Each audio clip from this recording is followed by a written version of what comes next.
I'd like to talk a little bit now about the term dyslexia and just mention the fact that there are many different opinions about the term itself, what it actually means and how to deal with it and so on. So from the get-go, from the time I started the clinic, I was not interested so much in a diagnosis for the child. I was interested in the degree to which their reading was weak.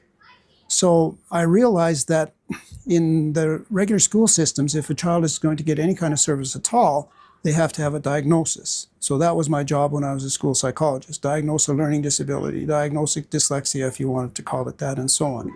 So when I started the clinic, I realized that there are a lot of students who have struggled with reading who don't need a diagnosis. They just need to be taught what they need to know to become stronger readers.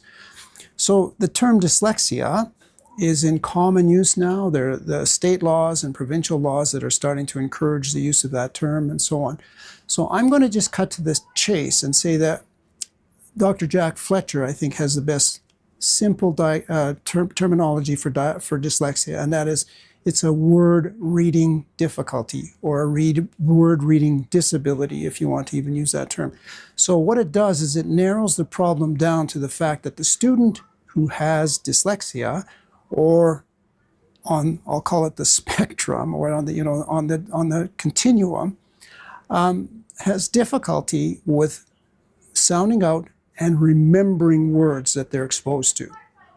It's a lingering problem for them to basically learn how to sound out a word and then learn how to remember it. So there's different approaches people use, and I think our approaches are amongst the strongest in terms of the research literature, and that's shown up in the outcomes that we get with students.